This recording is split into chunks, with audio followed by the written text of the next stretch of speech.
for 2 hours. So I don't I don't have know the if doll. you don't have the doll, but there's a story behind the doll, right? I don't want to do it. Oh. well, we're live now. We are live. Welcome, everybody, to Heretical Weekends. We're talking about Gavagai's dolls. He seems a little remiss to tell us that story, but we're here to discuss Game of Thrones Season 6 and the Season 6 finale for the most part. And if we had time, we were going to discuss Gavagai's Jesus doll, which I've actually seen, and it's pretty epic. The thing's like 3 feet tall or something. Isn't it huge? No. I thought it was like one of those like 2 feet, 3 feet tall. Wait, what was I looking at? Maybe that was Iron Man. So, anyway, good news. I think the Magic Sandwich Show is not on today, so there's always that. So, what did you guys? Like I said before the start of the show, there's basically 14 scenes or 15 if for the season 6 finale. So, why don't we start with the impressions of season 6 first of all before we get into the details of the finale? What did you guys think of season 6, especially Battle of the Bastards? Go ahead, Gavagai. I'll let you. What was the question? I'm sorry. Season 6, what did you think? Season 6, Game of Thrones. What'd you think? Oh, I thought we were talking about Seinfeld. That's the wrong show. That's next week. Okay. I thought it was a good season. Definitely a lot more kind of forward movement in the narrative than we've had in other seasons. And some good action. So. Okay. Wow, I somehow expected more detail. I'm gonna be kind of the wet blanket of the group, I guess. I thought that this was the worst season since season 2. What? There's a lot of little things that added up to bother me throughout the season. I do think that the season finale was pretty good, but even in that, there's details that I think are off that bother me. But a lot of people like the Battle of the Bastards episode, and I think there's a lot of good things in it, but again, there's a lot of things that I thought were goofy that felt out of place to me. But I didn't know Turtle was going that way. I changed my vote. What was off for you? Like you said, there were a lot of little things. Like what? With the season, or like where do you want me to start? Yeah, like you said there was like some things that that kind of missed the mark, I guess. Okay. Well, the big one for me is the Arya story. I thought that was pretty lame, especially the way it ended. Like I thought. I mean, there's a lot of people I know that were bothered by kind of the fact that she got stabbed multiple times in her stomach and then is kind of hurt and then is fine pretty much. Like that's not how that works, for one thing. But beyond that, I felt like it really missed the mark in terms of like it seemed like our introduction to the Faceless Men was basically like they're ninjas. They're like almost magical. I mean, even beyond the fact that they change faces, but the way that we first were introduced to like Jaq Nakah and the way he assassinated people was borderline magical. And then when we actually see like Arya attempt to murder the woman with the poison, like she's bumbling and seems very it's nothing impressive about it at all. And then the same thing when the waif is trying to assassinate Arya, it was just, to me, it was bumbling, running around, nothing skillful about anything that they were doing, and no subtlety. I mean, she was basically like the Terminator running through the city, and like it was exactly the opposite of the way I thought a faceless person should be. But then beyond that, I think the what one thing that really bothered me too was like Arya takes the face of the waif back to Jaqen, and Jaqen finds the face there, and then Arya's standing behind Jaqen with Needle, and Jaqen says, "Now you are truly no one." What? She's literally holding the sword you told her to get rid of because it was a piece of identity for her. Why would you think that? And they're supposed to be like really they get more into this in the book, but they're supposed to be really really good at telling when people are lying, and you get a taste of that in the series because Arya will tell stories about herself and then she'll fabricate something, and then the waif would like wrap her on the hand with a stick or something like that. But they're supposed to be really, really good at telling when people are lying. And then Arya is literally holding a sword, her own sword, at Jaqen, and he says, "And now you are no one." And I just was like, "What? Why would anyone think that? Especially you?" But Well, maybe he thinks it's like maybe there's some sort of double meaning there, like maybe he means no one literally, like not no one like a faceless one, like that was his way of saying, well, now you don't have us as well. that is not the way I interpreted that. But so I thought that like I had heard other people kind of complaining about how slow Arya's like training was, and I was okay with that. But I really felt like it didn't pay off at all, and I felt like I did not get the sense at all that Arya was better at killing people than she was before she went in there. It's like if Luke went to learn from Yoda, and then at the end of it he just figured out how to turn on a lightsaber, and that was Luke's training. Well, he did get his ass kicked in Empire. Yeah, but he was only half trained at that point, and he was still better than Arya appeared to be when she was bumbling around and stumbling away from the waif. And even if it would have been better, even if they had made it seem like Arya was slightly aware that the old woman was the waif, like she just seemed completely unaware. And I think it's a bad decision on the part of the TV show to make it so obvious for us, the audience, that this woman is about to attack Arya and have Arya appear to be completely oblivious. Because that makes it seem like Arya should know it if we know it.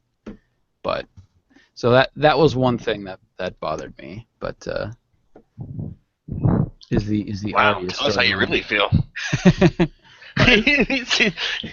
Turtle was legitimately upset at that whole thing. I had more of a problem with the period of time. I mean, I agree with what Turtle said about Arya, and I think hers was the weakest of all of the storylines. But to me, the worst was the time after she, like the episode after she decided she was going to leave and go back to Westeros, and the whole the evidence that it was really really badly written and directed and executed is that immediately after that episode there were so many different theories like going all around the internet about what could they possibly be doing with Arya's storyline, because all of these things didn't seem to fit, and then the reveal in the follow-up was it was just as bad as it looked, and it wasn't that there was something else going on underneath the surface. Yeah. You know, I mean, people were saying, "Oh, well, this is not really Arya; it's really Jaqen," and or there's some duality, you know, and whatever between her and the waif. And I heard one where they thought Arya was the waif, right? And yeah, that one. See, and actually, Gavagai, you had brought that theory up to me, and when you said that, I was like, okay, well, if that's the case, I will feel better about what we just saw, because that was immediately after she had gotten stabbed. Right. But it wasn't the case, and it played out as about, in my opinion, about as poorly as it could have. But yeah, but beyond that, just kind of like general themes that kind of happen throughout the show and have been happening more and more as the series is going on, is just Deus Ex Machina all over the place. Like characters, generally speaking, characters that we like are getting saved by either a random thing Army. or an army. That's I think we've had 3 almost full episode. Like we've had Blackwater end with another army and the first 2 for sure play out that way in the book, so they're just taken from the book. But Blackwater ends with the Lannister army coming in and saving the day, depending on which side you're rooting for, I guess. And you have the battle at the wall being won by Stannis coming in at the last second. Now, I guess Hardhome is another one that's a big chunk of an episode, but and that one doesn't end with no, but they lose. They also lose. So that would be, I guess, the one main exception. And I guess there is really 2 battles in that Battle of the Bastards one. But one is so quick, it's just basically Daenerys coming in with the dragons. But then, again, Jon is saved by the, the Knights of the Vale coming in. Did Gavagai read the books too? Because I haven't read the books. So, yeah. At this point, we're almost. At this point, we're either caught up or past everybody. Because I think Sam was like the last character that we weren't quite caught up to. But they have done some things with Sam that we didn't see. Like in the books, he hasn't gone to his father's. He went straight to the Citadel. Yeah, well, and there's one thing that Varys does in the books that has not been depicted in the series yet, or in the TV show. Well, it won't because that character is already dead. Oh, is it? Okay. Yeah, he died in the. Basically, what happens in the book is Varys kills Kevin Lannister, who happened to die in the last episode. Spoiler alert. Yeah. Spoilers for the whole season.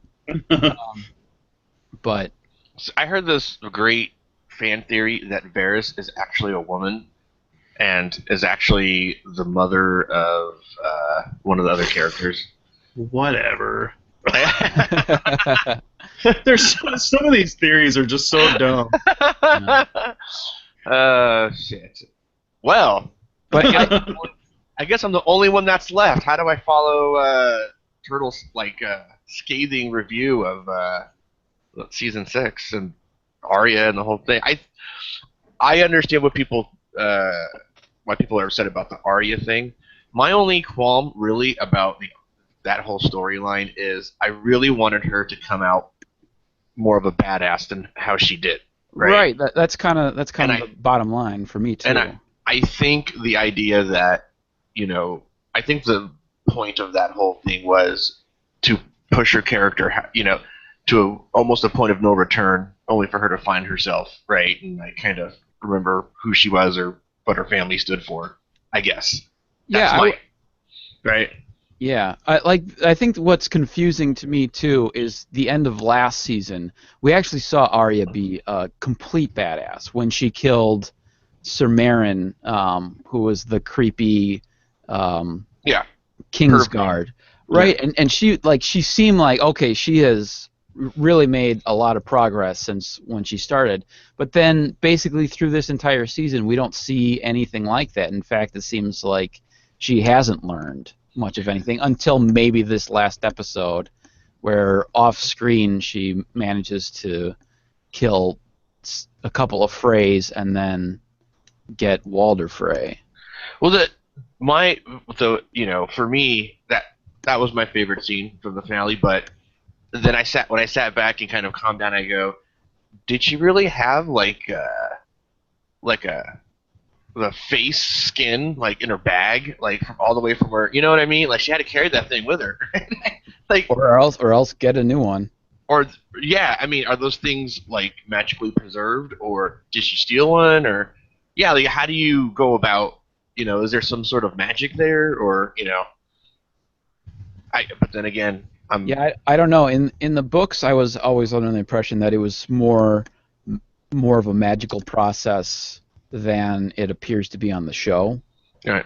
But The other thing that's weird too is when that scene where Jack finds the waif's face and Arya's behind him, like I said, with the sword. I would have been like, if I'm going to give my assassin master the finger, I'm not going to go back there and stand there defiantly. I'm like, peace out, and you know what I mean? Like, a part of me goes, that's kind of dumb because he can just like stab you, like right there, and like keep everything a secret still. You know what I mean? Like, why send someone out that has half training that knows all about your practices and if they're so secretive?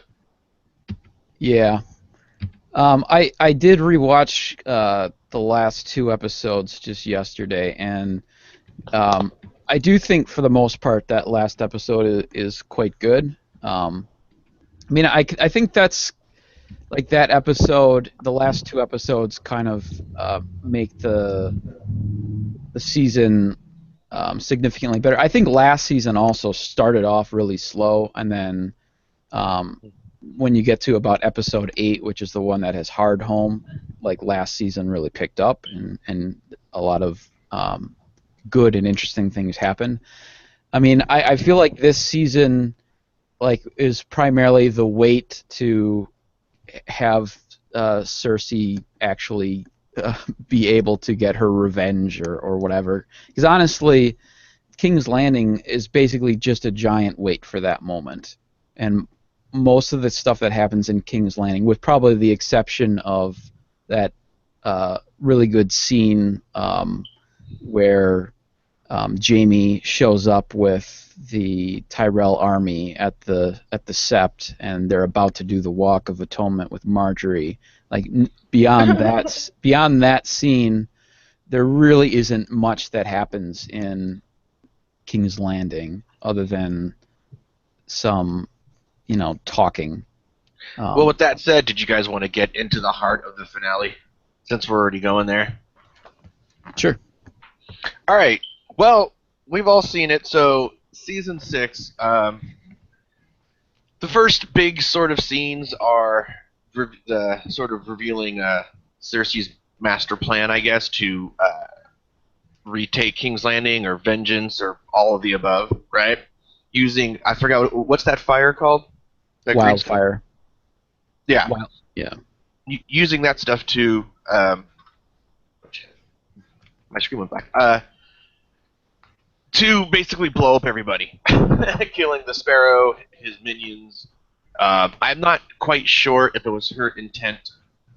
I guess it was to kill Marjorie and and everybody else, because she had to have known they were going to be there, or she didn't care. Yeah, I think she knew that was probably a likely outcome, but the most important thing would have been taking out the Sparrows. All right. I mean, the way her grandmother took it, Marjorie's grandmother took it. She took it as an affront from the conversation they had in a previous episode. But I'm sad that I'm not going to see Natalie Dormer anymore. That's I'm going to be relegated to Google Images, which makes me sad. Yeah, I think that was the most surprising thing about that episode was I kind of figured Cersei was gonna do something like that. I didn't think that Marjorie was gonna be one of the casualties. I would think that she wouldn't want to piss off the Tyrells that much. Yeah, they're not getting along per se, right? Like they're not, but they were still sort of allies at that point on some level. So I don't think her goal was to take the Iron Throne for herself, obviously, but no, because she intended for Tommen to survive that. Yeah. Right. But I mean, she had, even if there was a hint of like Marjorie being there, you think she would have been like, you might not want to show up for that. You know what I mean? Like she had to have known like Marjorie was going to be there, and the Tyrells were going to be pissed.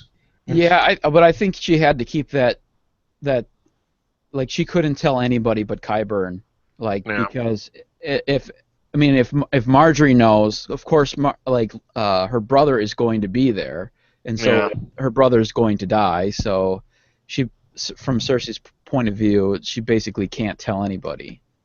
Yeah, well, and I think she was ready to get rid of Marjorie anyways, because I think she was afraid of that prophecy from, when she was just a little girl, and was interpreting it as Marjorie kind of bumping it out of her power, someone that's younger and even more beautiful or whatever.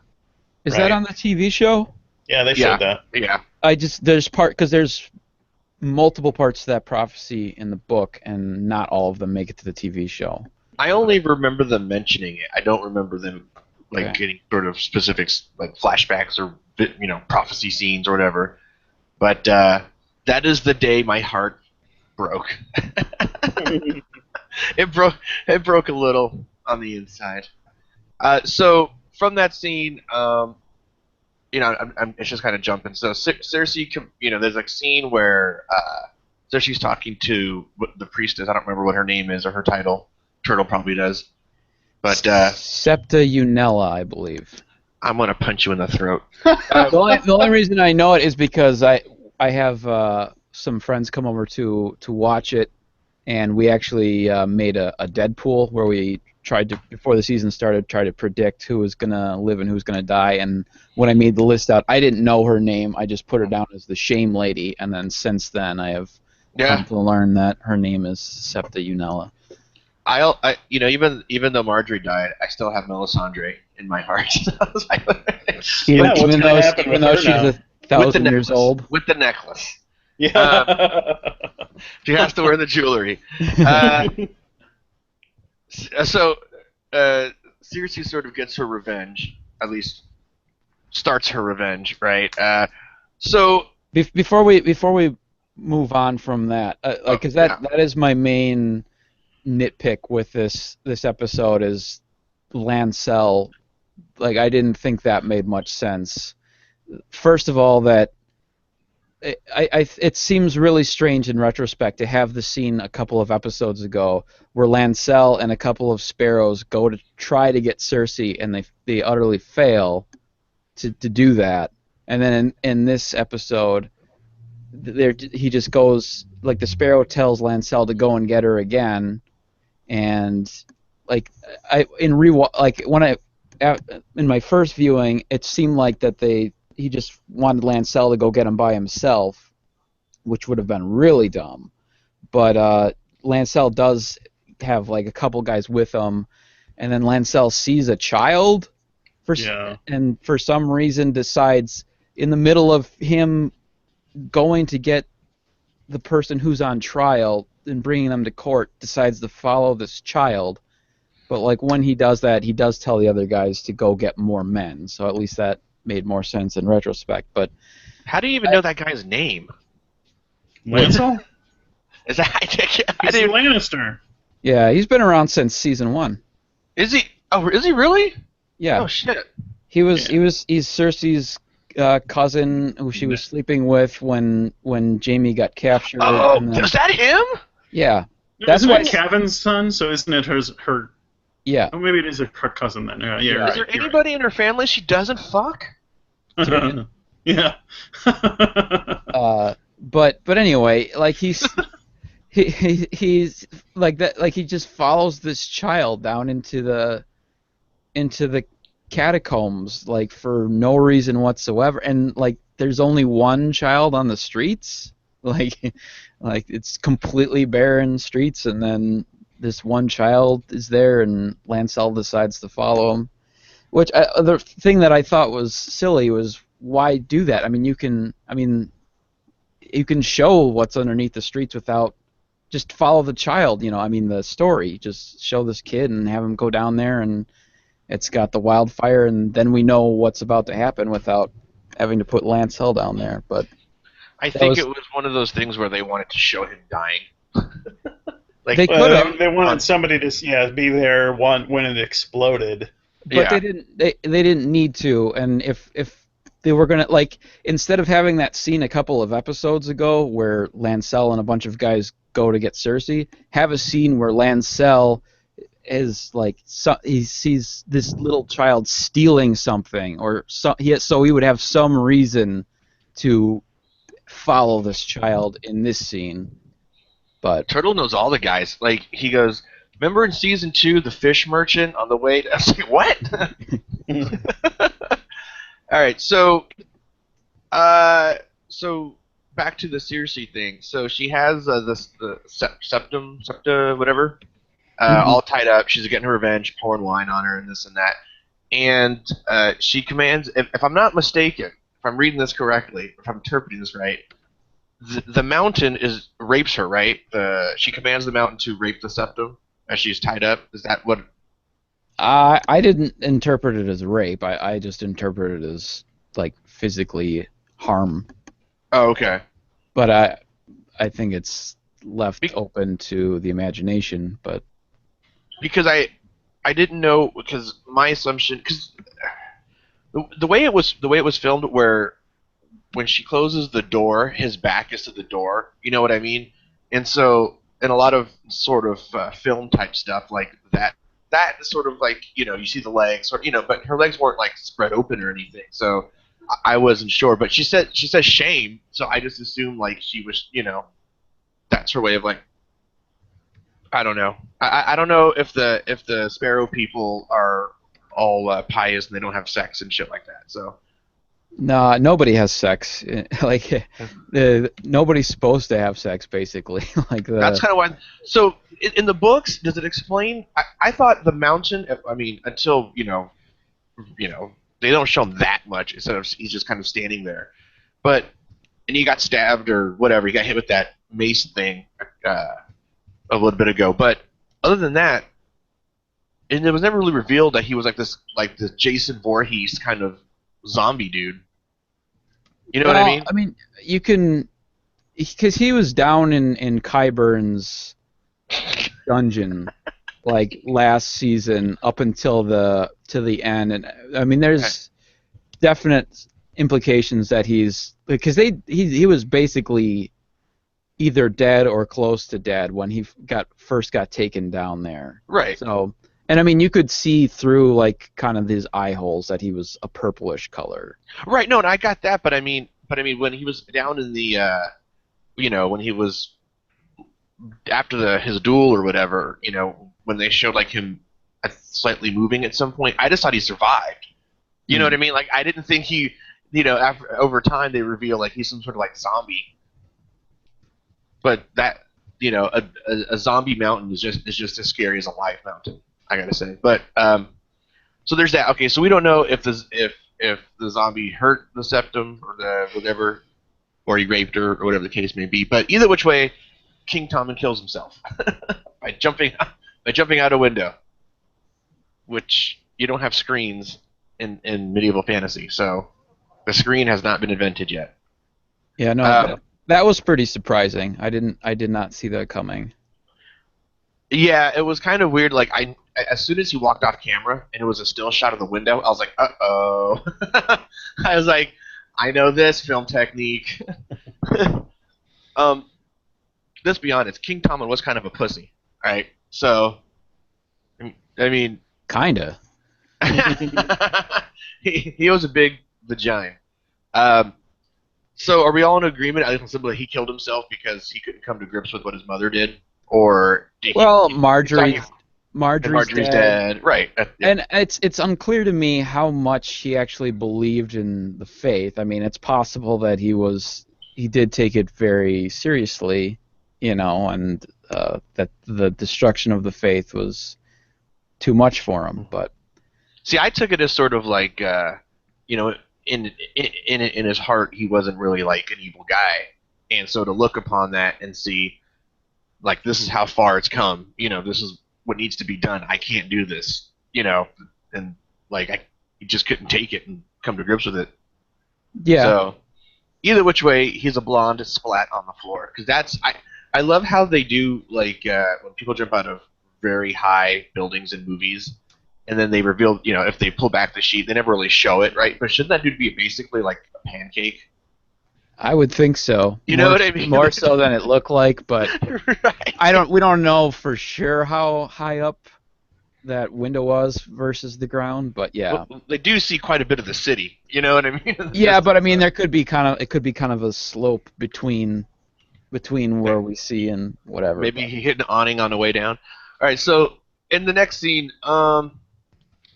Jamie and is at the phrase, and I gotta say, I hope Braun never dies, because Braun is like me. Braun would be me. If I can be somebody, it would be Braun, just about, I think. Because he in every scene, he's always entertaining. But basically, it's Jamie sort of, you know, uh, yelling at Walder Frey. Not yelling, but, giving him a sort of a verbal beatdown about having to come save his ass. There's nothing really special about this scene, except that it kind of introduces Arya's alter ego for a brief second. Yeah, and which was pretty well done, because they did a good job of drawing attention to her without making it too obvious that it was going to be more significant than it was. Right. All right. So it cuts to Samuel and baby mama Gilly arriving. What is it? The Citadel to do Meister things. Yeah, essentially. because she's going to learn to be a maester. Maester. That's what. And of course, much like every other place they go to, Gilly and the baby get the shaft. Always, no matter where they go. Like, it's just, only thing that bothers me about the Sam character is if King Tommen is a pussy, Samuel is like, I don't even know what he is, because I couldn't stand to like have someone disrespect his woman so much. You know what I mean? Like, so he just takes it over and over and over again. And this girl's like, all right, I'm just going to stand here because I have nowhere else to go. You know what I mean? He's a craven. And so it's just like, it's like, dude, grow a pair, man. Fucking seriously. Like, it's killing me. So then, I don't know much about the Maesters, other than kind of what, they are like, not seers, but they're like scribes, right? And their whole job is to hold knowledge and counsel kings and shit. Is that kind of the deal? Yeah, and they're kind of like the doctors and whatever. But yeah. Okay. So it cuts back to Winterfell, and I guess in the main chamber, Davos, he comes in all angry for whatever reason, and he tosses the little toy to Melisandre, and he wants to execute her for the burning of Myrcella, right? Shireen. Oh, Shireen. Okay, I got that wrong. Jon Snow. He sends her south, right, instead of executing her. And then on the way out, Davos says he'd kill her again if he sees her, if she comes up back or something like that. So I found this scene kind of strange, actually, to be honest with you. This is the one scene I felt that was a little weird, because if he was that angry this whole time, he didn't show it, because she was with him this whole time, right? It's like, you think he would have pulled Jon aside to somewhere on the line and goes, "Hey, dude, I want to kill this bitch." Yeah, but he didn't. I mean, they made a point in showing in the previous episode that he just learned the fate of Shireen. Like, he just put together the fact that Shireen got burned when he found that little stag on the pyre. That's how he figured it out. I think he knew that she was dead, but he didn't know that she got executed by Melisandre. Wow, I totally missed that then, because I fucking didn't even. I was like, oh, was that the episode before this one? Yes. Yeah, so when the night before the Battle of the Bastards, Davos is wandering around the camp, and he comes across the. Oh, gotcha. Okay. And he finds the stag. Yeah, so that was meant to be okay. He's putting it together that she was burned at the stake. Do you guys watch Ozyman's reviews of the shows?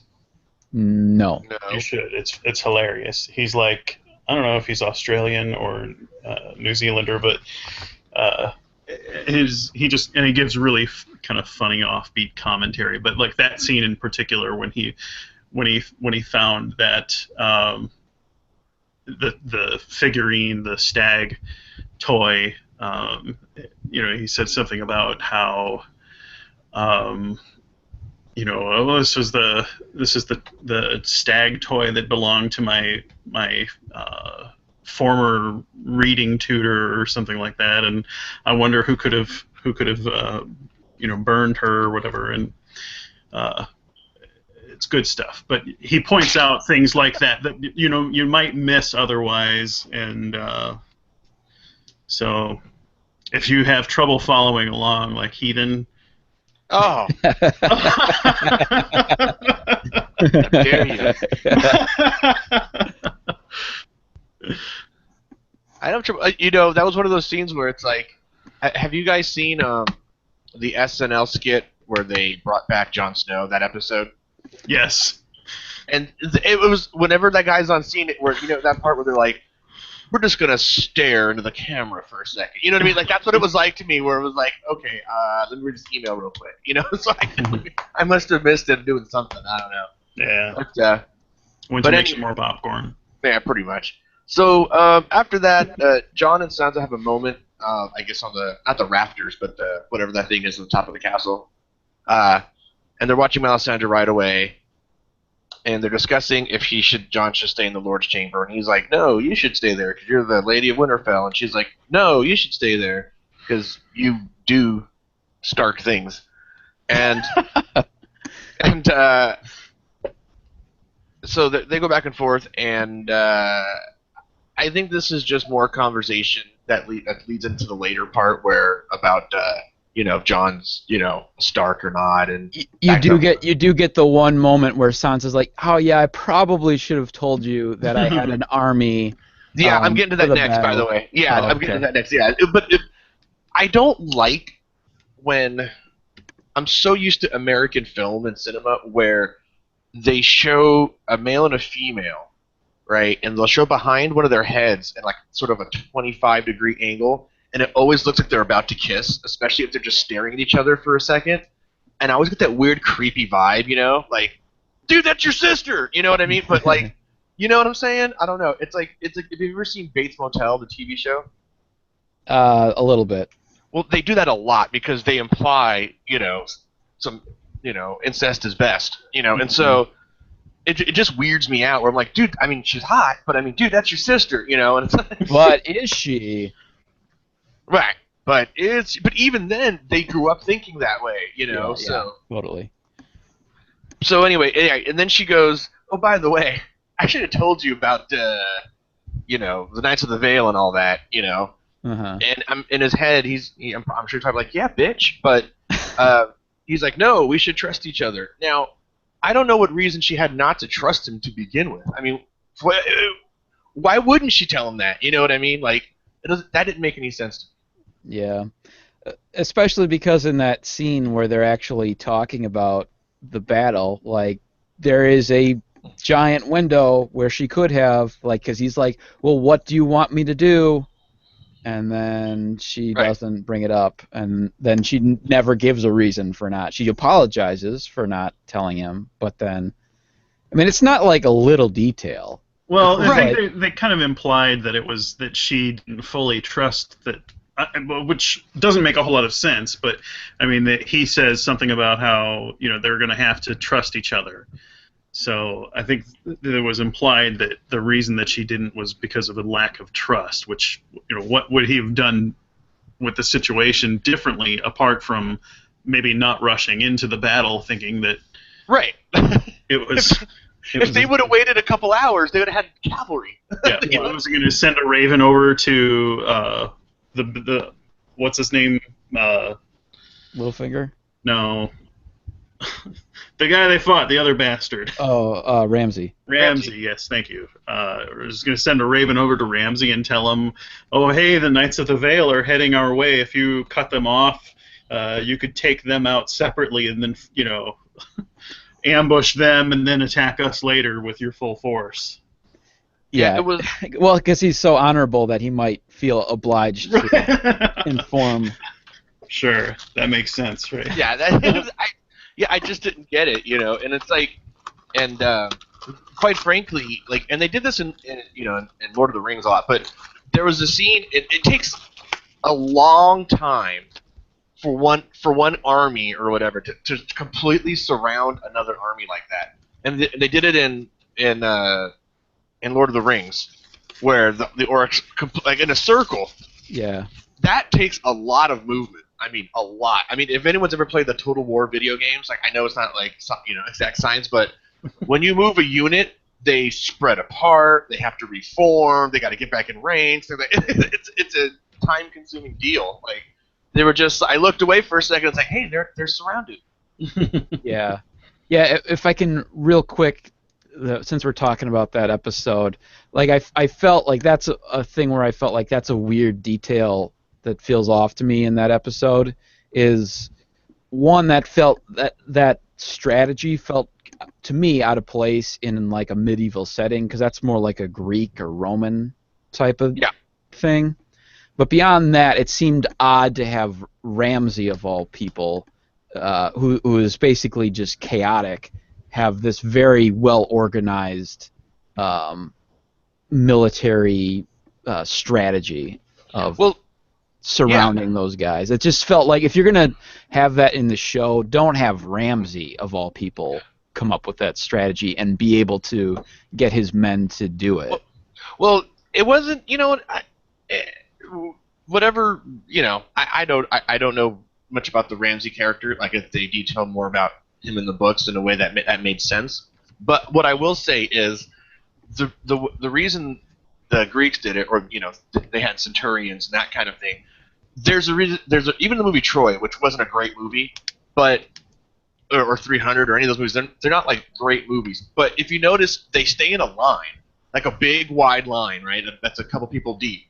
Mm-hmm. They don't circle people because those tower shields are so heavy and huge. Like, running in a complete, the guys that have to make the circle, they'd be exhausted by the time. They would never surround them in time for the guys not to retreat. You know what I mean? Like, you could, unless they just stood there and watched them do it. Exactly, and then they have to get in line in formation and do the whole thing. But it would take forever, and so that I was just kind of like, okay. It looks neat, but not right. Super practical. And then when in that situation, right? And then when the Knights of the Vale came over the hill, right? I know they took them by surprise. There's two things that really bothered me. One, the Boltons already had pikemen because they were using them against the giant. They were stabbing people.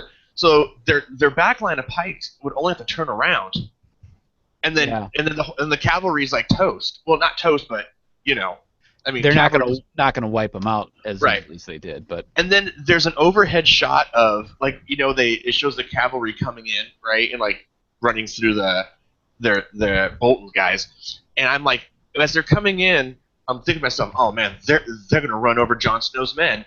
Nope, they make a complete 45, almost 90-degree turn and go, and it's like, just take out horses don't move like that, you know what I mean? Like, they don't turn on a dime, So I was like, I mean, it kind of looked cool, but it was completely unrealistic. It kind of reminded me of that scene from Return of the King where the ghosts show up and then sweep over the whole thing and just kind of wipe out all the orcs or whatever. But yeah, so that was that. But okay, so Knights of the Vale came. Littlefinger, who is probably my favorite character.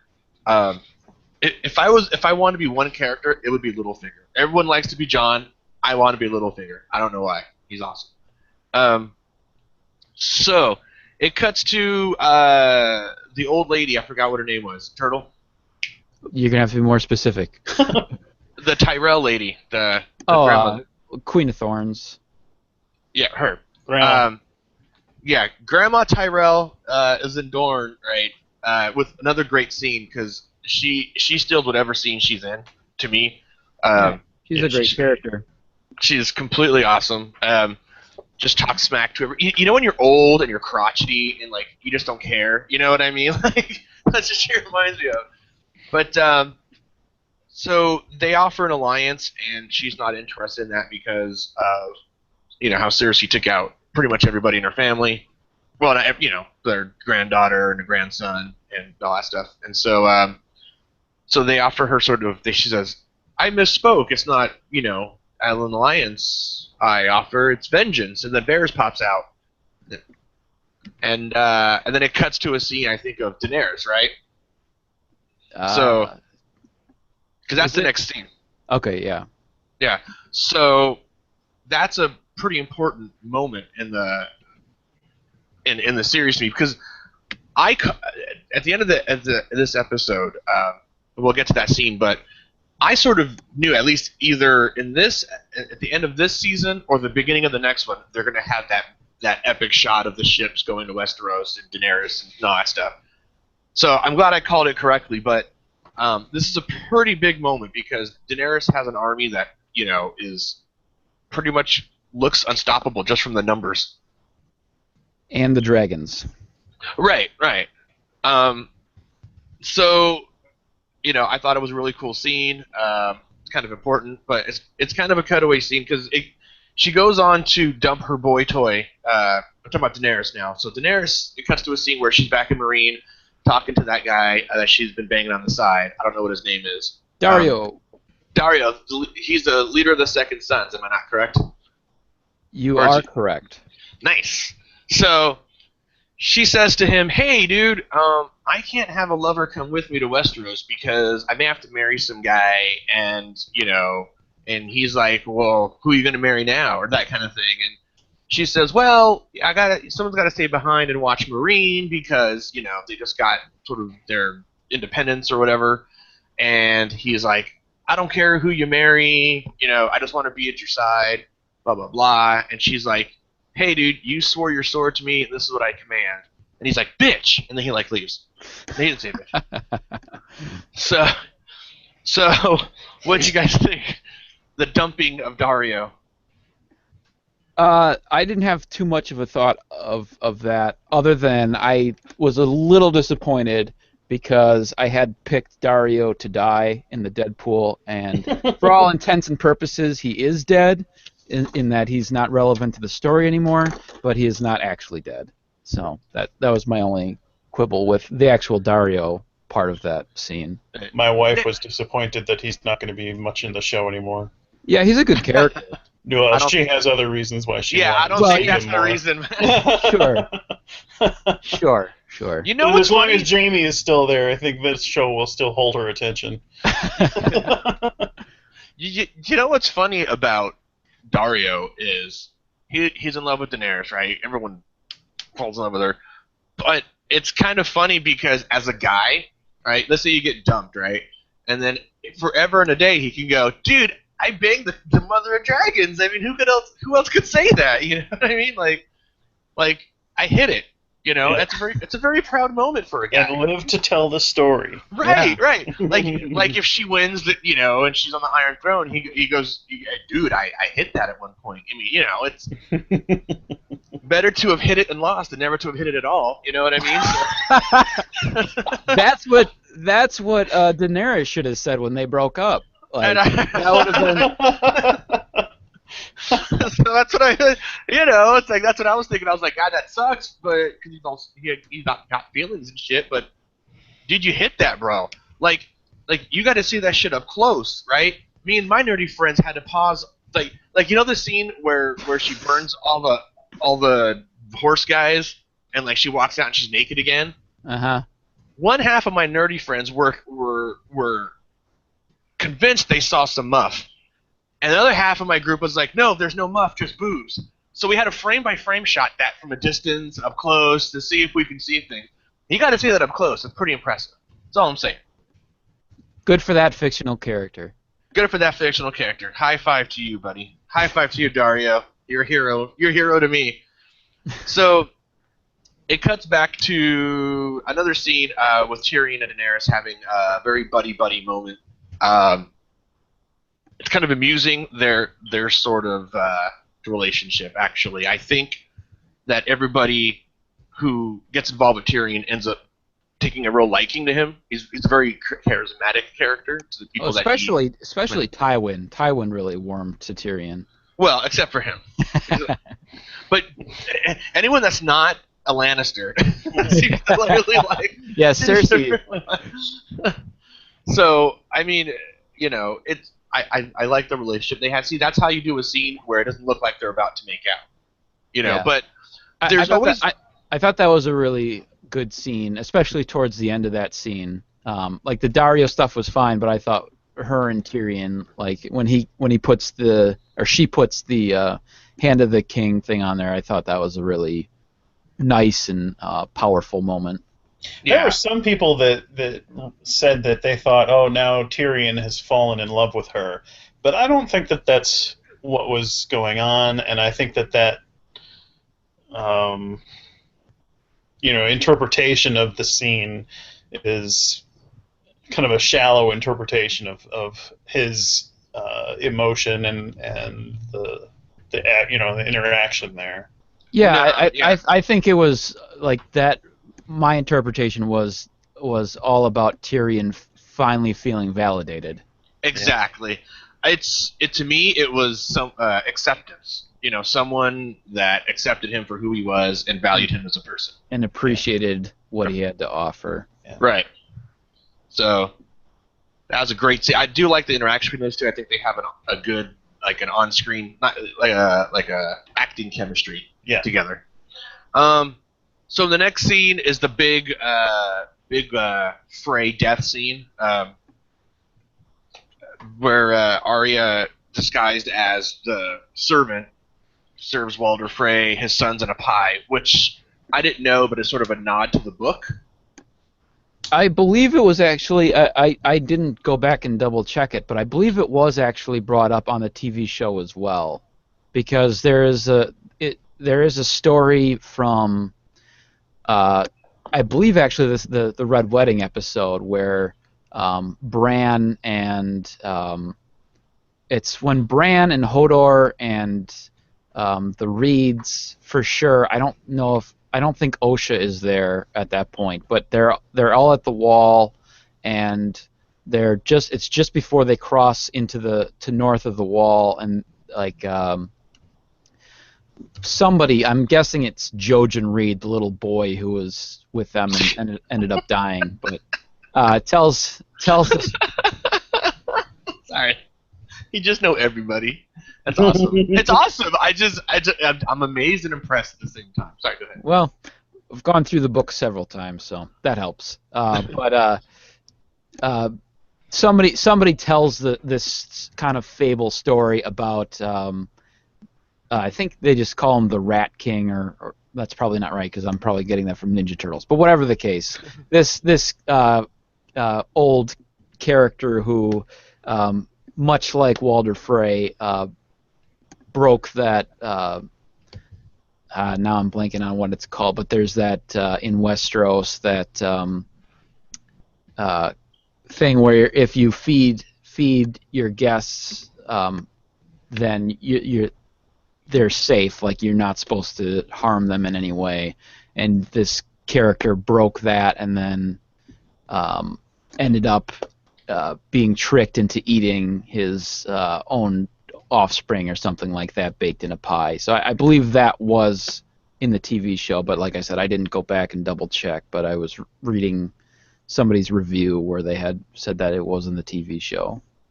You go back right now and review every episode. This was the scene that for me that I actually sat up and I was like, holy shit! And I just keep yelling at the TV and and all that good stuff. Yeah.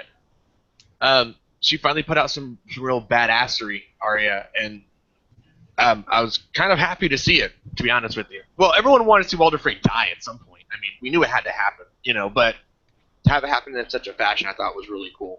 I was hoping he was going to end up on the Iron Throne at the end of the series. Really? He's such an asshole. That would have been a twist, because no one would have expected that. He manages to kill Daenerys and Jon Snow and just gets the Iron Throne.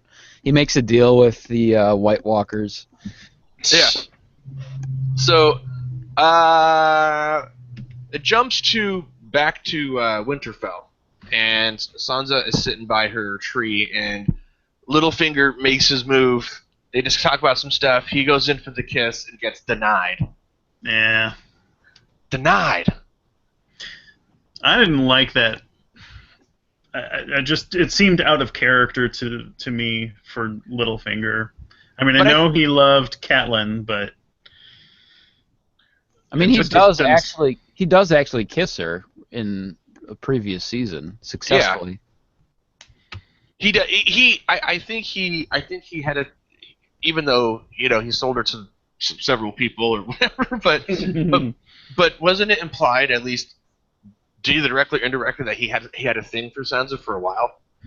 Yeah, I don't see him. I think the problem that I had with it was more the way he kind of threw himself at her, and just completely exposed his emotions, and that doesn't seem like the calculating and kind of just everything meticulously planned and played, very close to the vest. But that I think wasn't it is the Littlefinger that was portrayed there, I don't think. But I think it is, because here's why Littlefinger's so good. And if they don't write him this way, I'm gonna be mad. But Littlefinger sort of sways where the power goes, right? I knew someone in real life that was actually like this, and he understands that he's right now in a position where, like Sansa is sort of, on the upswing. Jon, the houses, everybody, even if he made the move and she accepted, he's in, right? If he makes the move and he's denied, he seems vulnerable, and he's like emotionally vulnerable to her, and he also seems more trustworthy, right? Because you're gonna expect somebody to that has feelings for you, just sort of, not betray you per se. You know what I'm saying? I think he underestimated her, in that sense, that she would refuse him. But I think it's not a bad move on his part, to be honest with you. It's a little tricky because I feel like book Littlefinger and TV show Littlefinger are pretty different animals, and so I didn't feel like he was out of character for TV show Littlefinger, but it doesn't quite ring true for me for book Littlefinger, I guess. But I've kind of come to just accept that they're basically two different characters. Yeah, it's kind of like The Walking Dead in a way. Like they just, they're different.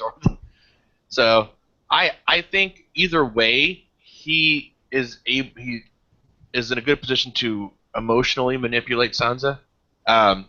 Even if he stands on the sidelines like he was, and like she looks at him and she's like, he looks at her, and he seems more of the wounded animal emotionally. I think it's going to depend on how it plays out, because right now we might be at a maybe Arya and the waif are really the same person kind of moment with Littlefinger, where maybe he is he is thinking it through and has an edge that we don't see, or maybe he doesn't, and just maybe he's not the character, or he's not being written as well as we would like. I don't know. Don't you say that, man. Or at least in that scene.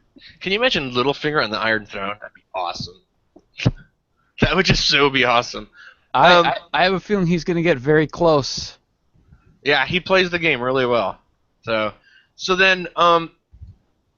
this is another big reveal. It cuts to the flashback scene where Bran is warging back to Tower of Joy. Yeah. Now I gotta say one thing about Bran. I hate Bran.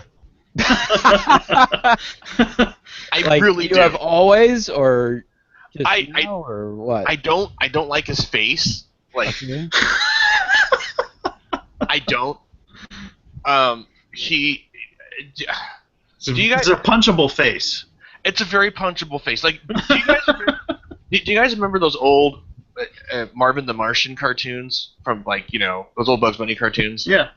Those vulture bird things that follow his henchmen? He looks like one of those bird things that. I just hate his face. I hate it. First of all, it's First of all, it's bad enough that he can't walk, right? Like, I'm like, fucking walk already, dude. Like, I just don't care. Like to have him, because when you see characters, okay, do you remember when Lord of the Rings came out? People were like, oh, this movie's so slow. People are just fucking walking for 3 movies, blah, blah, blah, blah. He's being drugged for 3 movies, like 6 seasons. It's like it's his story is physically his story drags on, right? Because he's not like a real. I mean, he's a major character, but not portrayed in a major way at this point. But physically, when you see him on screen, he's literally being dragged along. It just makes everything he does seem longer, and more painful to me.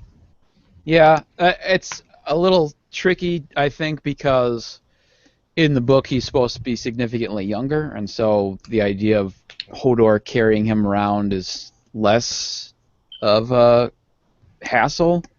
But because obviously this is a real person and he's actually grown up, and he's actually a fairly tall person, he's a fucking bird.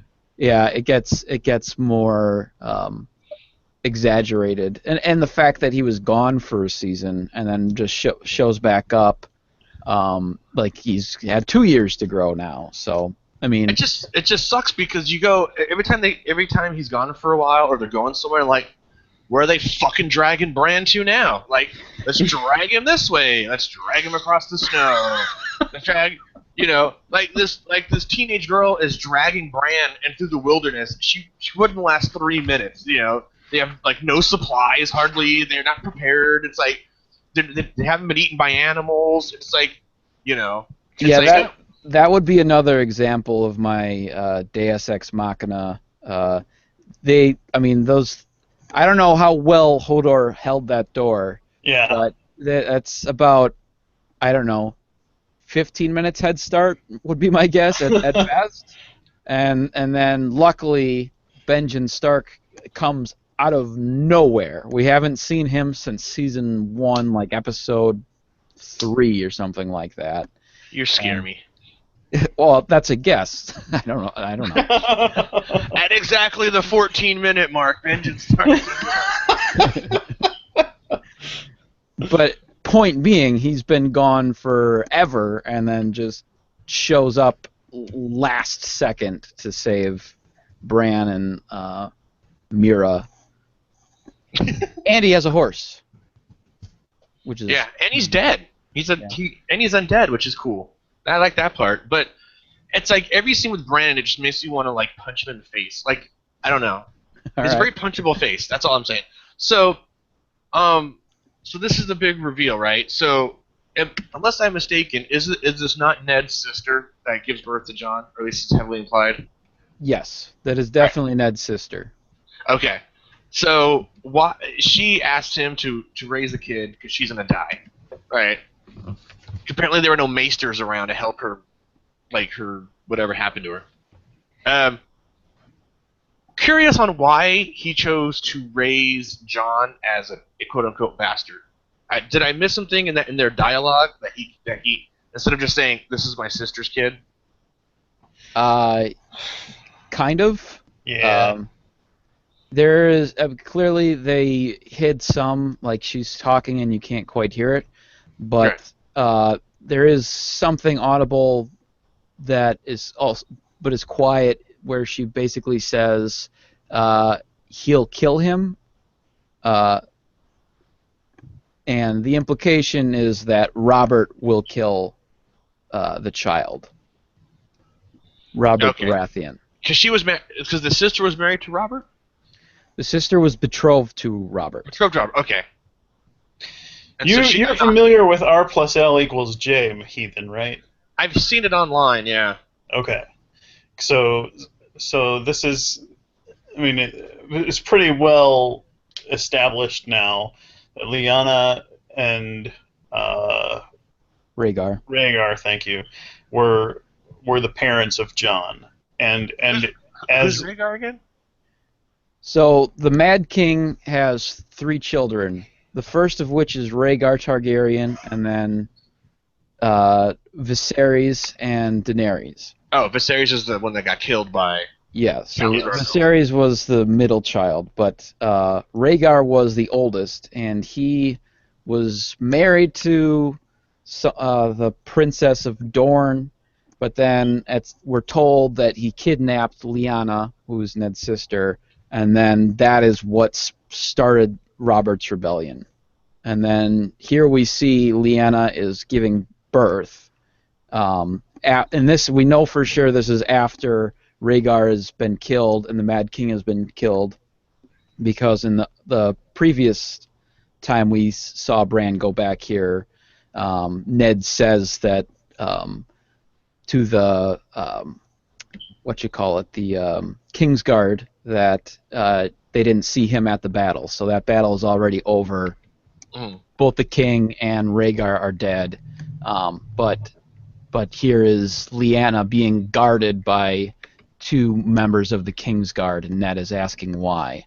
And then we find Lyanna giving birth to Jon Snow.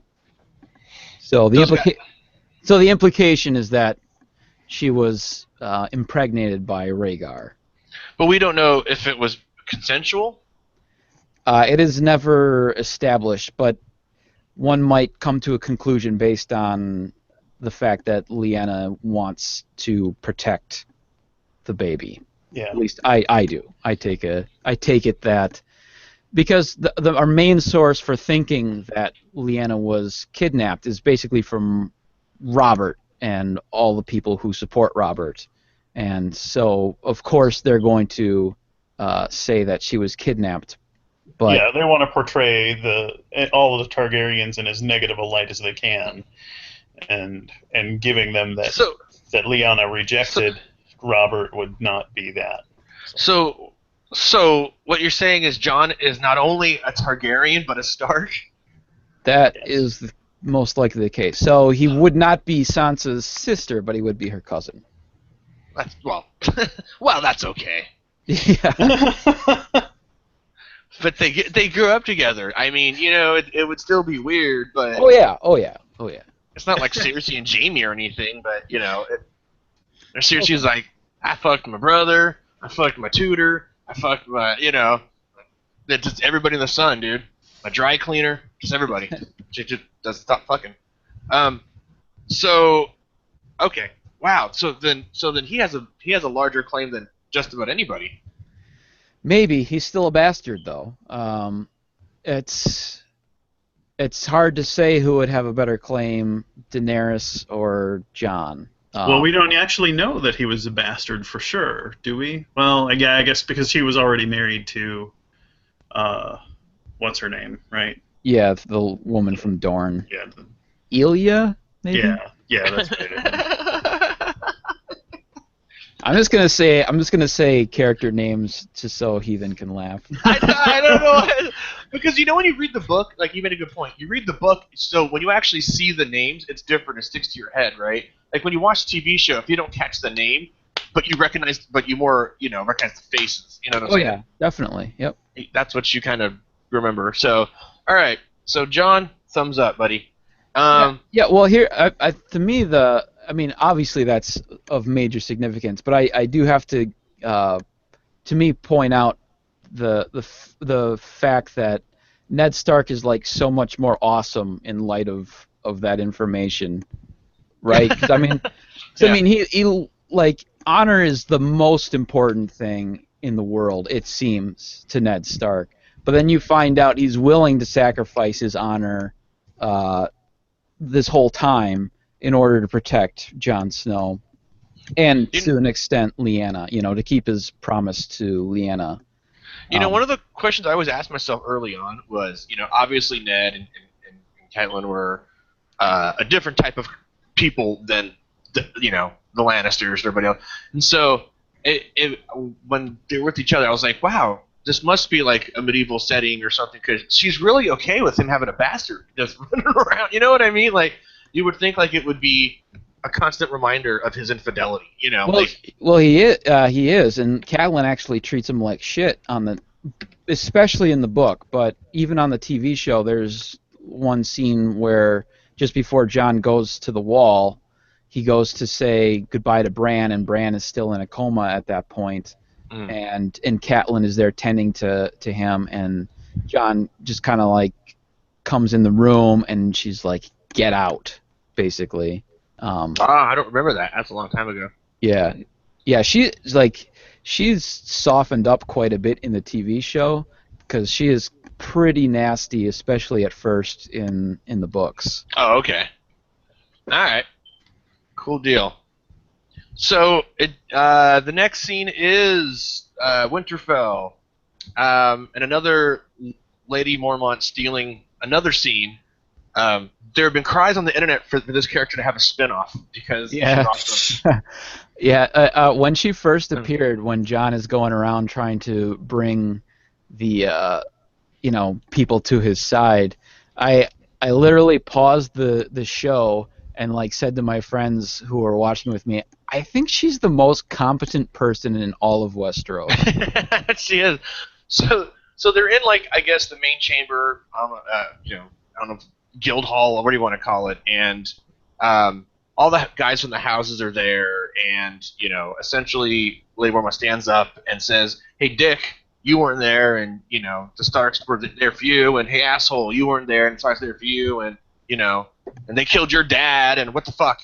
And so they're like, "All right, you're right, kid, and now all right, Jon, we're with you. You're the king of the North." That's pretty much my summary.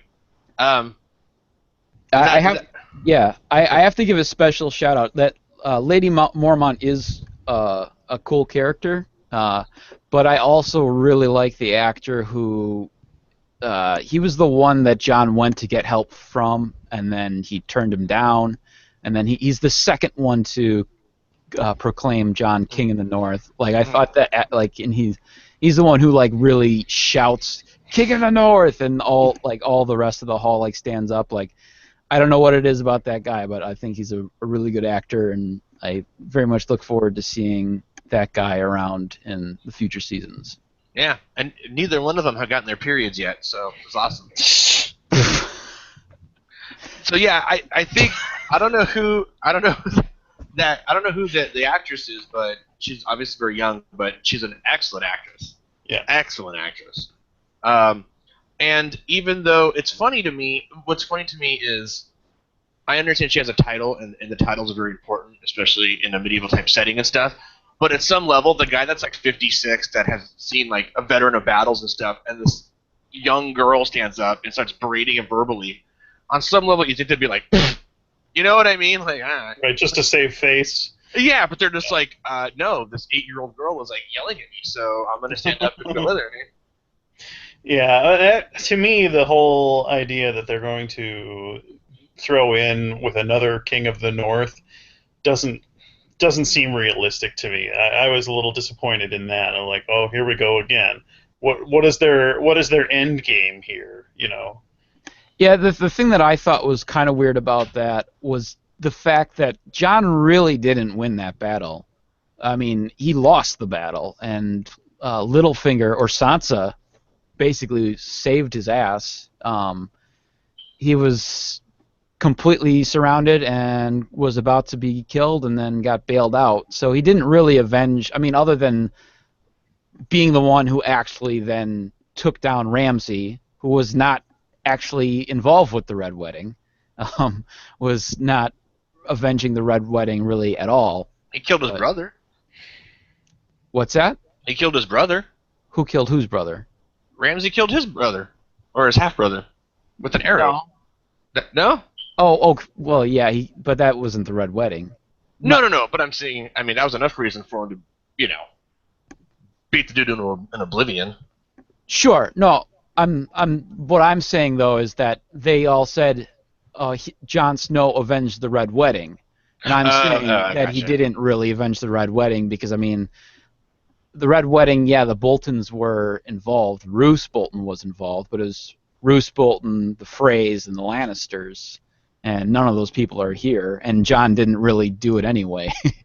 Littlefinger did, but yeah, it would be more fair to say that Ramsay Bolton avenged the Red Wedding than it was. Yeah.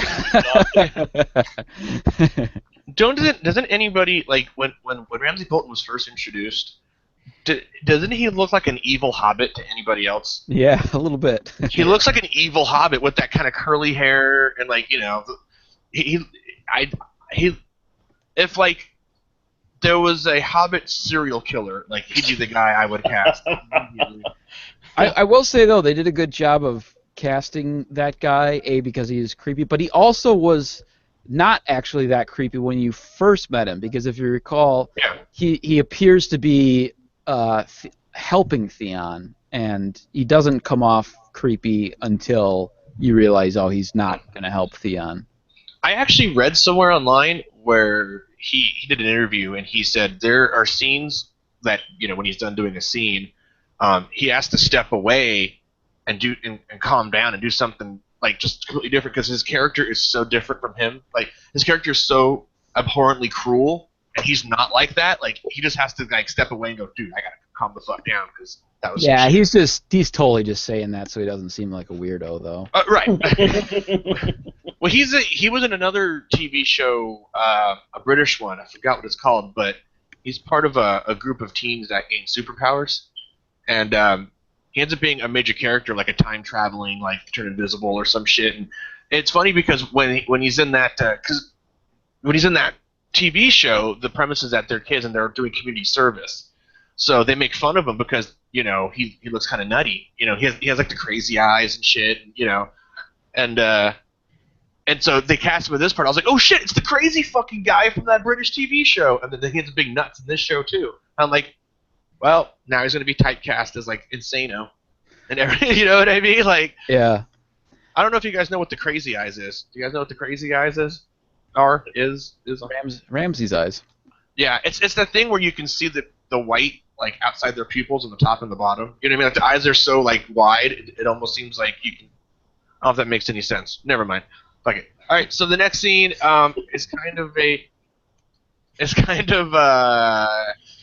it's Cersei taking the throne, but it's all drawn out, and there's music, and there's no sound or dialogue, and she sits there and she has her Cersei face on because in this TV show apparently Cersei only makes one type of face, which is sad because she's a good actress, but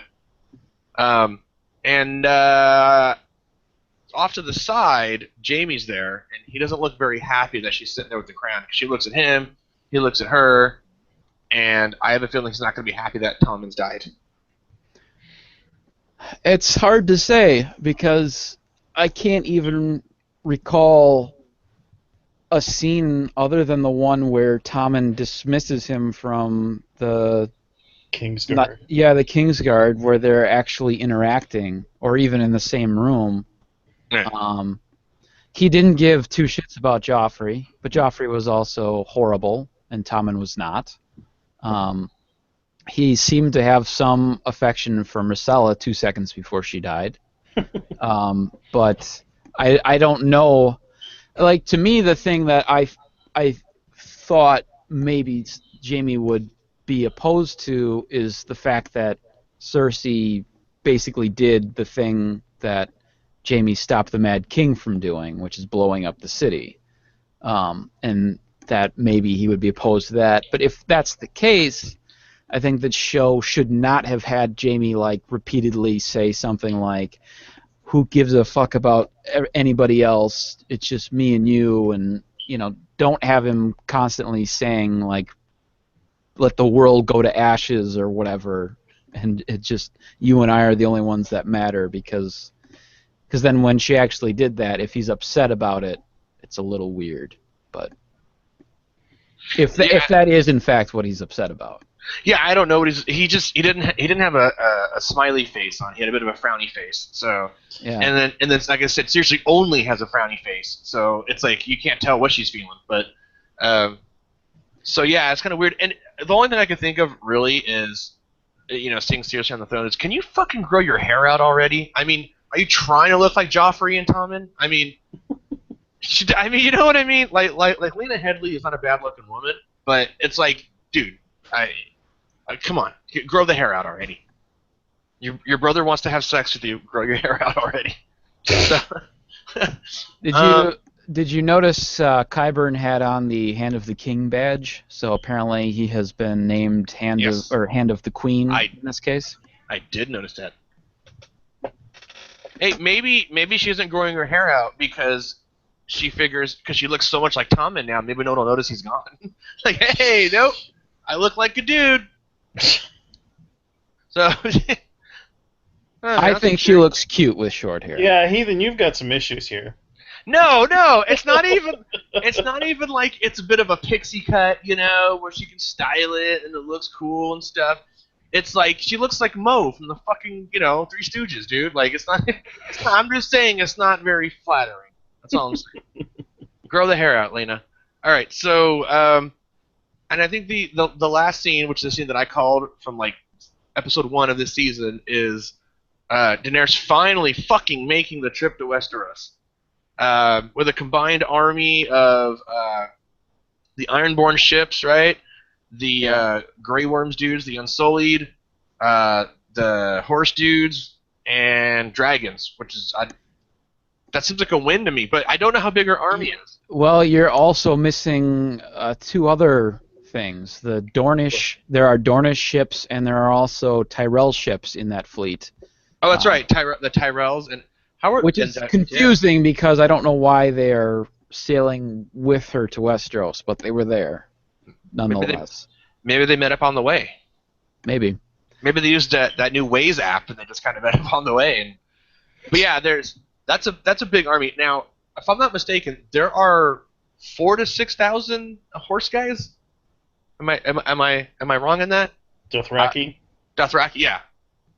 I think there's more than that, but I don't know. I'm counting just the warriors, though.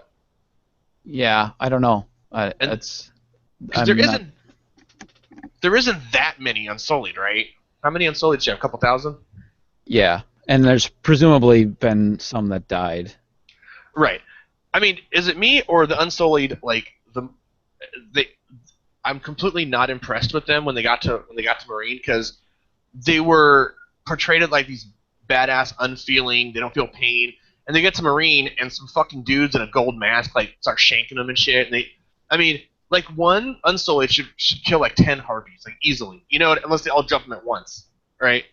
But they just seem to get their ass kicked. I don't get it.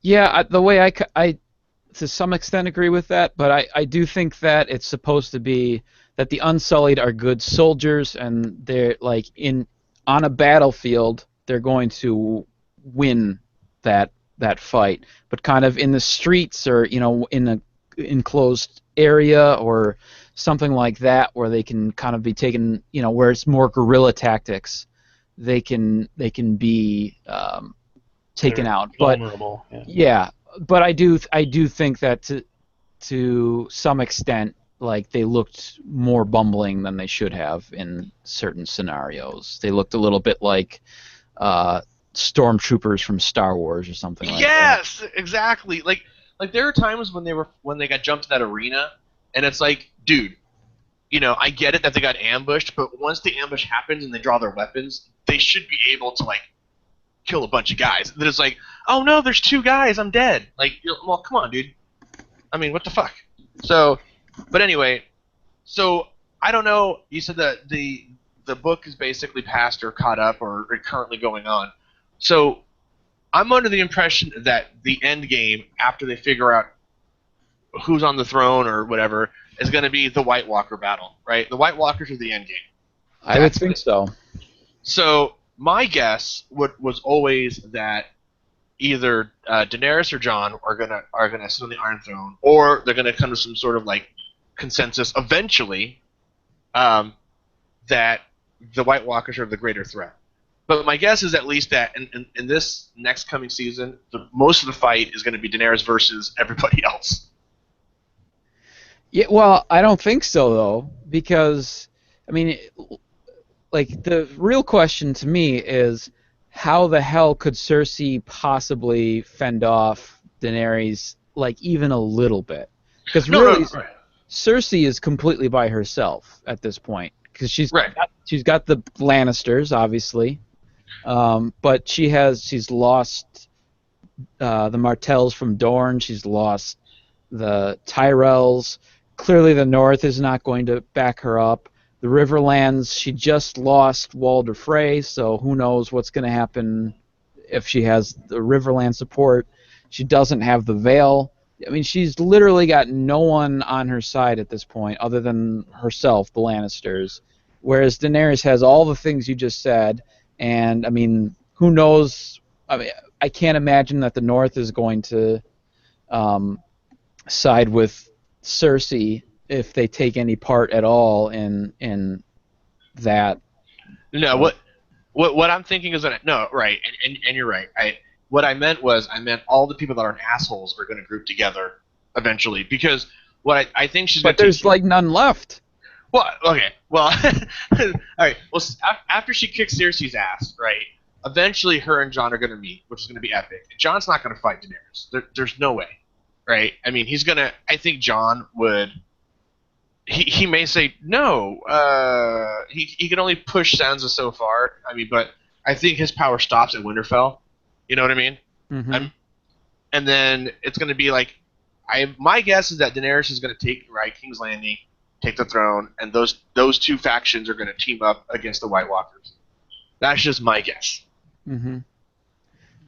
Yeah, the one thing I was a little bit surprised at was I really thought we were going to get the White Walkers either somehow knocking down the wall or getting past the wall in this last episode, because I didn't think that they would take out Ramsay Bolton without having like a clear, like, here's your new threat, here's your new big bad.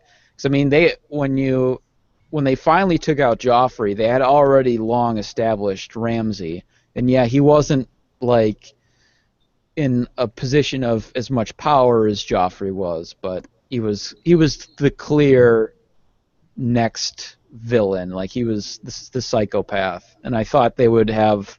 I mean, obviously, like you said, the Night King is our final big bad, but I thought they were going to have him be more of a impending threat than they are currently, because we don't even know where they are. They're still north of the wall, but some people have made some guesses that like Randall Tarley might be the candidate for being a big bad guy.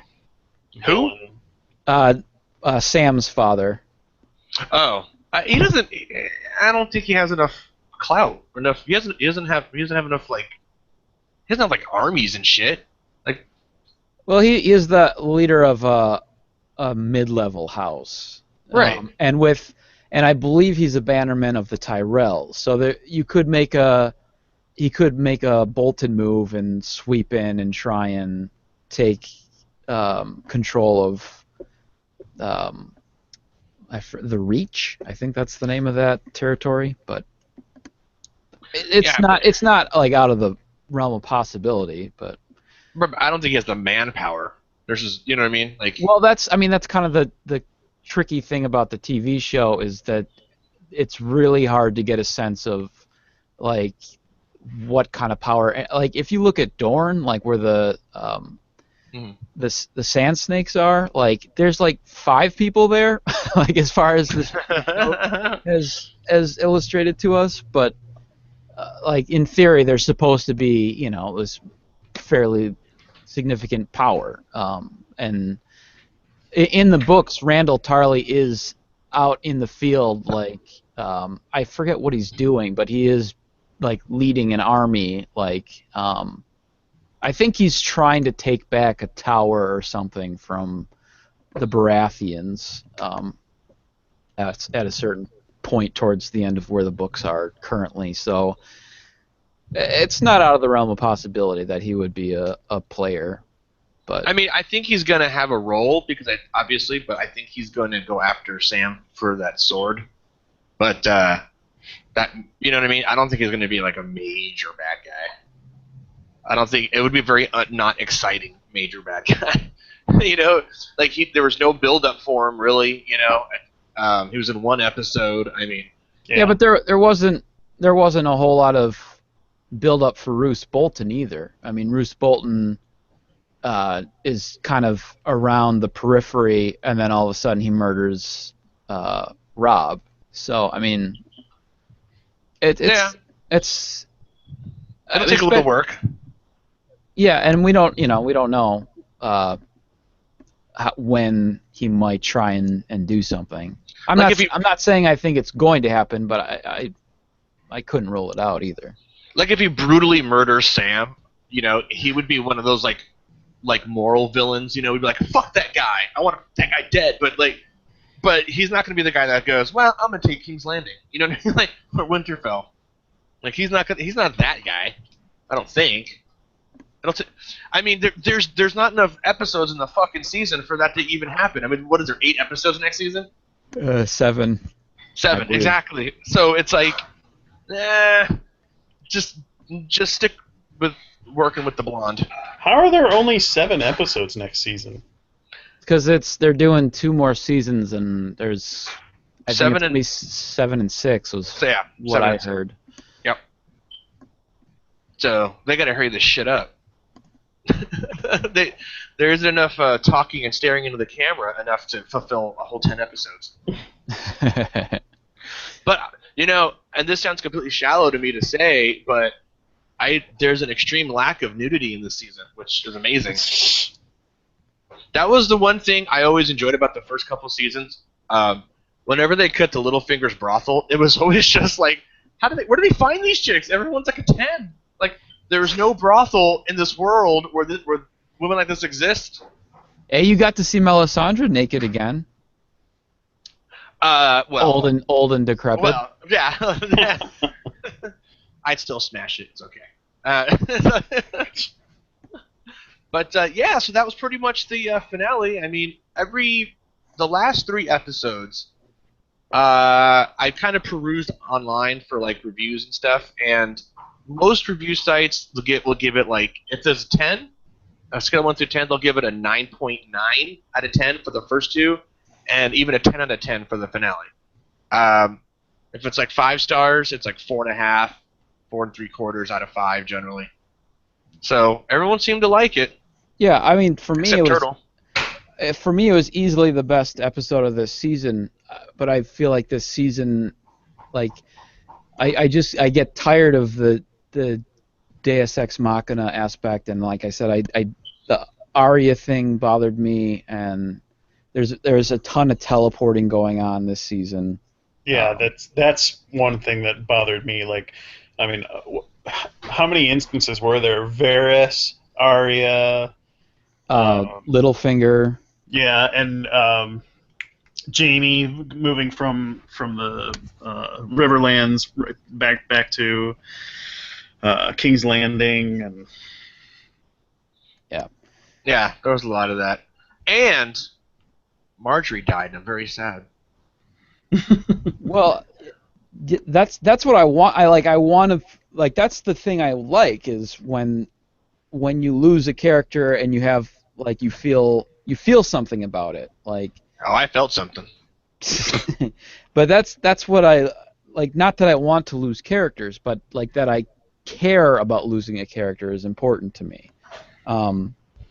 And like I just feel like too often this season in particular, and to a lesser extent last season, like characters are too often put into precarious situations where they probably should die, but then they get bailed out at the last second, and that just gets tiring. Yeah, the Battle of the Bastards, that when the Veil comes to save Jon, was probably the only. I mean, you kind of knew it was going to happen, but it's kind of like this again.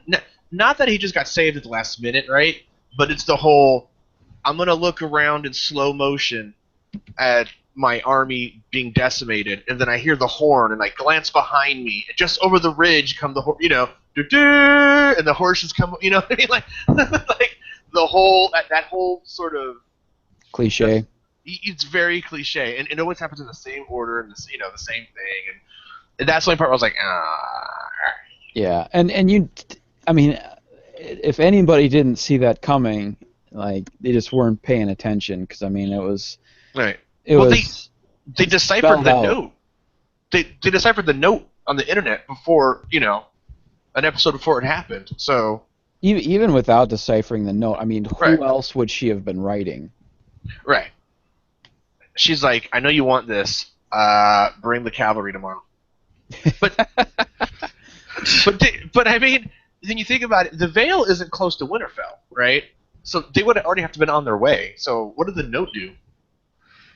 Well, they probably teleported. They probably weren't on their way, and they managed to teleport. I mean, it is tricky because clearly some things happen much later than other things, even though they happen in the same episode. You'll get like things that are clearly meant to be different amounts of time between them happening, and then they're paired up with other things that are happening within the same day.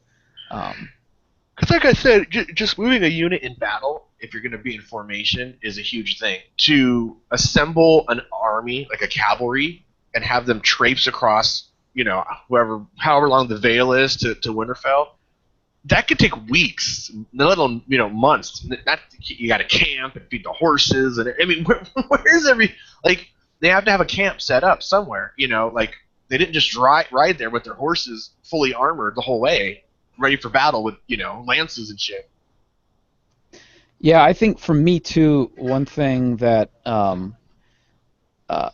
I missed this season from previous seasons is just having that wild card of Stannis, this other person proclaiming himself king out there. Like I think that Stannis was a really interesting character in and of himself, but then just having him kind of out there as a potential power made the show more interesting. And then when he got wiped out last season, it just kind of made everything more boring. And then you had like King's Landing for the most part was boring this whole season for me until the end. Like basically every scene within King's Landing was slow and was like, and weird things too, like Myrcella just got assassinated by the Dornish, and there's virtually no reaction. I mean, she's the princess of the Seven Kingdoms, and there's basically no reaction to it. Well, I mean, who was going to react? Tommen, what's her name? Cersei was being interrogated and tortured by the. Well, that she's already freed by then, but yeah, Cersei's barely. out.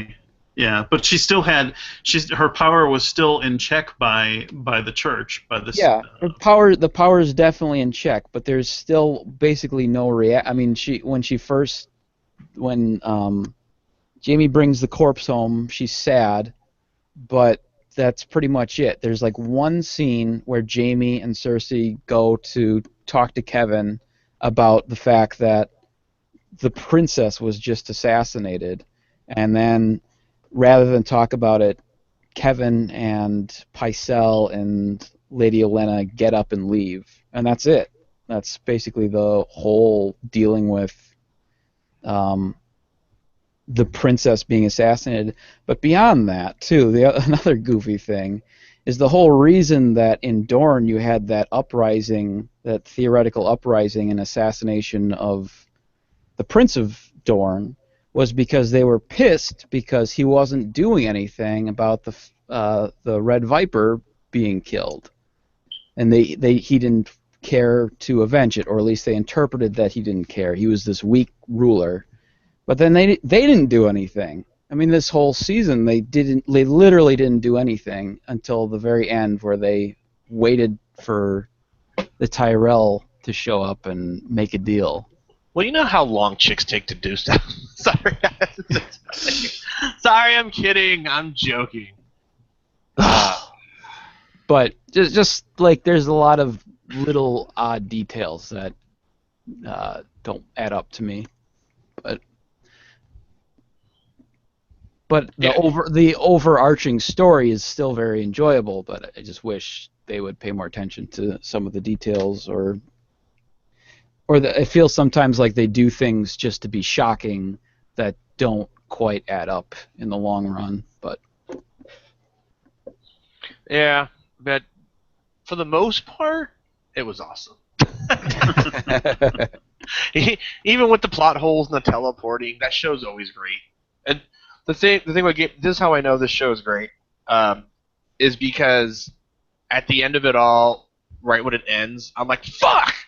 Like, why isn't this longer? You know what I mean? Like, I always want it to be longer. Like, I'm afraid when it ends because, like, in the finale, it'll just cut from scene to scene. I'm thinking, oh, man, this is where they're gonna end it. This is where they're gonna end it, and it just makes me sad whenever that happens. Yeah. So, well, anyways, that was the season finale discussion. I think we talked this thing to fucking death. And you guys have anything else going on? Gavagai, you want to talk about your dolls real quick? No, I can't talk about it. Okay, fair enough. Fuck! That was your idea. I'll tell you about it later. Okay. He sounds so exasperated when he says it. All right. Well, thanks everybody. I'll see you in a couple weeks. Bye.